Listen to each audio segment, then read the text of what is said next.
C'est impacté mes histoires de couple. Aujourd'hui, ma femme se présente comme une sainte et une pieuse en public, mais dans mon dos, elle a fait quelque chose de vil.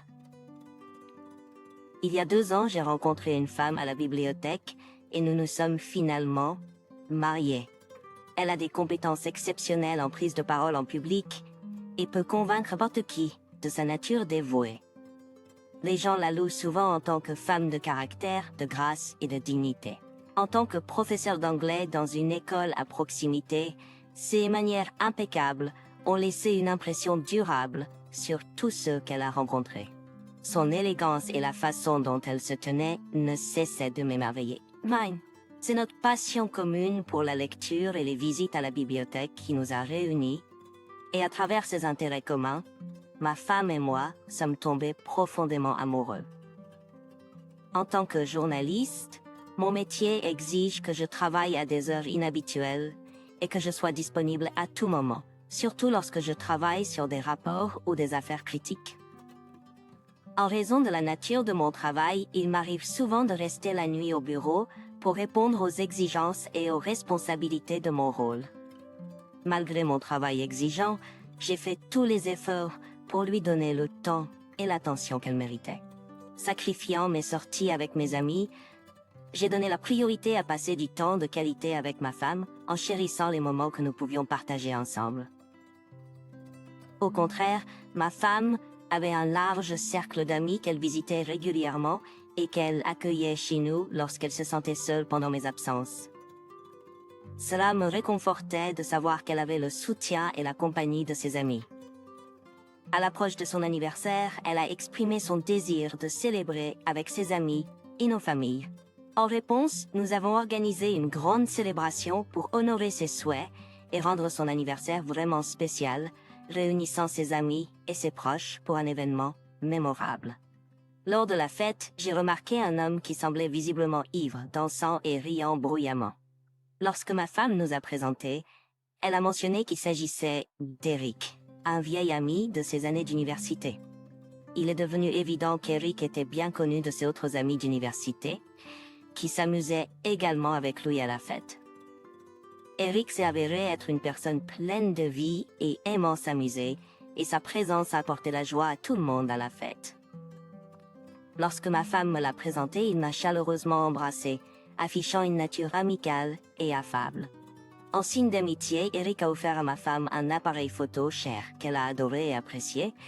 Au fur et à mesure que la soirée avançait, les célébrations devenaient plus joyeuses et quelques-uns des amis de ma femme, dont Eric, sont devenus assez ivres. En conséquence, décidé de passer la nuit chez nous. Ce tournant imprévu des événements m'a donné l'occasion inattendue de me lier d'amitié avec les amis de ma femme. J'ai saisi l'occasion de me connecter avec eux sur un niveau plus profond et j'ai vraiment apprécié leur compagnie. Vraiment apprécié les jeux que nous avons partagés toute la nuit. Au début, je ne m'attendais pas à ce que les amis de ma femme soient aussi agréables à côtoyer, en supposant qu'ils pourraient partager sa passion pour la littérature et l'enseignement, et peut-être même être étiquetés comme des nerds. Cependant, quelques jours plus tard, alors que j'étais assis dans mon bureau avec un collègue, il a exprimé son admiration pour mon ouverture d'esprit et mon point de vue moderne. J'ai été intriguée par le commentaire de mon collègue sur le fait de me considérer comme moderne, alors j'ai demandé plus d'informations pour comprendre ce qu'il voulait dire. À ma grande surprise, il a mentionné qu'il avait remarqué que je permettais à ma femme de rejoindre des clubs de fans et divers services de streaming en ligne. Cependant, cette information m'a choquée car je ne lui avais jamais donné la permission de le faire et elle ne m'en avait jamais parlé non plus. Lorsque je rentrais chez moi ce jour-là, des sujets avec ma femme et de découvrir ce qui se passait. Elle a été surprise par ma question et m'a assuré qu'elle n'était pas impliquée dans une plateforme comme OnlyFans. Elle a précisé que mon collègue devait avoir mal compris la situation, peut-être en confondant quelqu'un d'autre avec elle. Pour dissiper toute confusion, elle a expliqué qu'elle était active sur certains sites de streaming où elle recevait un soutien financier de personnes qui appréciaient son contenu et voulaient interagir avec elle. Étant donné qu'elle n'était pas familière avec les sites de streaming, elle a élaboré en les comparant à des plateformes de médias sociaux. Sur ces sites, les utilisateurs peuvent se connecter et recevoir des cadeaux ou de l'argent de la part de leurs supporters qui apprécient leur contenu et veulent engager des conversations avec eux. En raison de mes connaissances limitées sur les différentes technologies, sites web et applications, j'ai accepté son explication et j'ai décidé que ce n'était pas une préoccupation majeure, car l'utilisation des médias sociaux est courante de nos jours. J'ai attribué les commentaires de mon collègue à peut-être être trop prudent ou irrité par quelque chose d'autre. Dans les jours suivants, je me suis profondément plongé dans mon travail car je travaillais sur un article essentiel. En conséquence, j'ai complètement oublié le site de streaming et les remarques de mon collègue sur ma femme, car mon attention était absorbée par mes responsabilités journalistiques. Au milieu de mon emploi du temps intense, je n'ai jamais trouvé le temps de chercher le site de streaming ou de vérifier les remarques de mon collègue sur ma femme. Mon attention est restée uniquement sur la réalisation et la soumission de mon article. Et je n'avais presque aucun moment libre. Après une semaine d'efforts dévoués, j'ai enfin soumis mon article. Et alors que je prenais un moment pour me détendre à mon bureau avec une tasse de thé le soir, mon collègue s'est approché de moi à nouveau. À nouveau. Sa présence m'a rappelé les commentaires qu'il avait faits concernant la prétendue implication de ma femme dans OnlyFans. À ce moment-là, le problème est ressurgi dans mon esprit et j'ai ressenti le besoin d'y faire face à nouveau. Sentant le besoin de clarifier la situation, j'ai abordé à nouveau le sujet avec mon collègue, expliquant que ma femme utilisait des sites de streaming plus similaires à des plateformes de médias sociaux. Des plateformes de médias et non l'application spécifique qu'il avait mentionnée. Cependant, mon collègue a répondu en riant et a rejeté ma compréhension, affirmant que les services de streaming étaient complètement différents des sites de réseaux sociaux. À ce moment-là, mon collègue a continué à me montrer le compte de ma femme sur OnlyFans et j'ai été complètement choquée de voir des photographies explicites d'elle habillée de manière inappropriée. Mes émotions ont changé de la confusion à une rage intense, car je croyais fermement en le maintien de certaines limites dans une relation et je m'attendais à la même chose de la part de mon partenaire. Je me suis sentie profondément blessée et trahie que ma femme ait eu de tels comportements sans que je le sache, et cela allait à l'encontre des principes et des valeurs qui me sont chers. Je n'étais pas le genre de personne à tolérer ou à accepter de tels actes, et cette découverte m'a laissé bouleversée et contrariée. Je partage vos sentiments de malaise et de préoccupation concernant l'implication de votre femme dans le site de streaming et la nature de certains de ses contenus.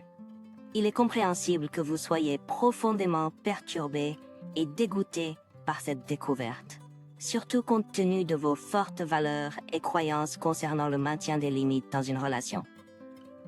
Découvrir de tels actes par quelqu'un que vous pensiez bien connaître peut être incroyablement choquant et blessant. Il peut être essentiel d'avoir une conversation ouverte et honnête avec elle pour comprendre son point de vue et aborder la situation.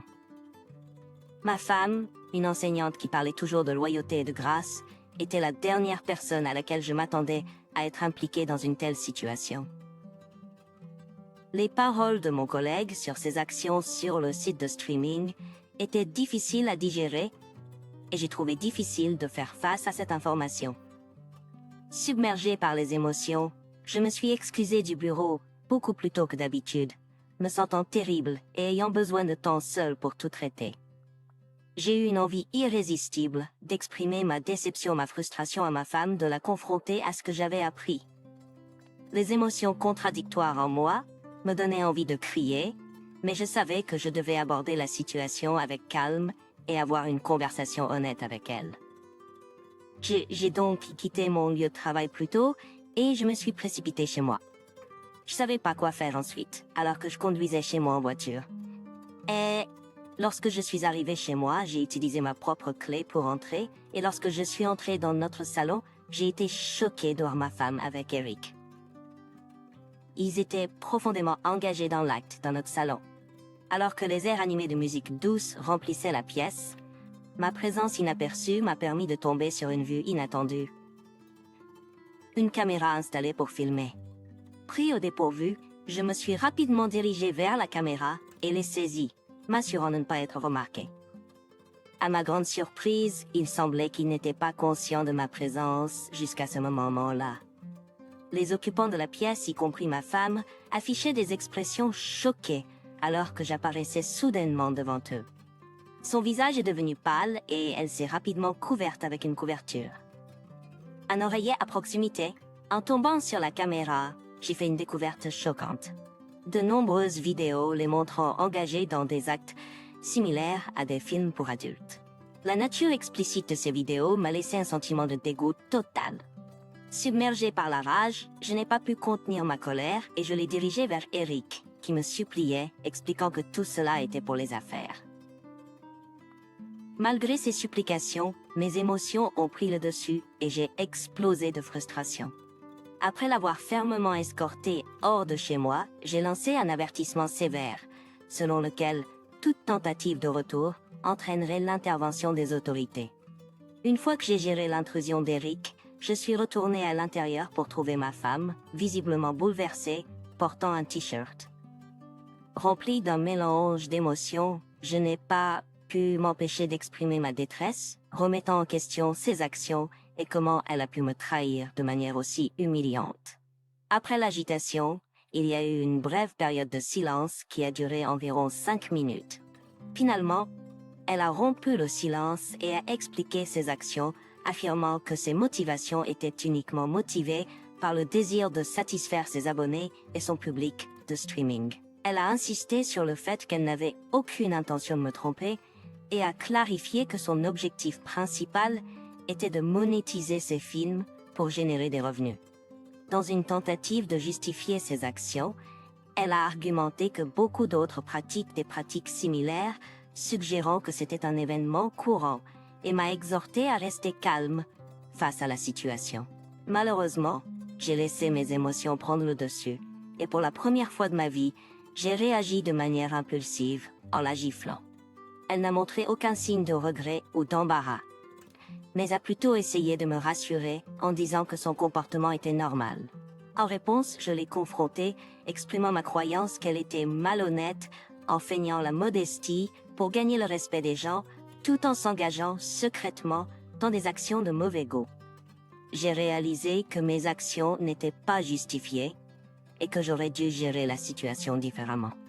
Alors que ma colère devenait évidente, elle a commencé à pleurer et m'a imploré de garder ce que j'avais découvert secret. Elle était désespérée de protéger son image et a argumenté que comme la plupart des gens n'avaient pas accès à ces sites sombres, ces pratiques commerciales douteuses restaient inconnues du public. Son plaidoyer était de dissimuler la vérité, car elle souhaitait garder ces transactions sombres cachées de l'examen.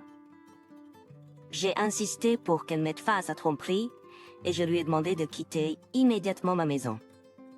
Cependant, malgré ma demande, elle m'a envoyé des lettres et des emails persistants, me suppliant de lui pardonner et promettant qu'elle ne répéterait jamais la même erreur. Néanmoins, j'ai trouvé difficile de faire confiance à quelqu'un qui avait agi d'une manière aussi trompeuse. Sa peur était évidente, car elle craignait que si son secret était révélé, cela pourrait entraîner la perte de son emploi et des dommages à sa réputation.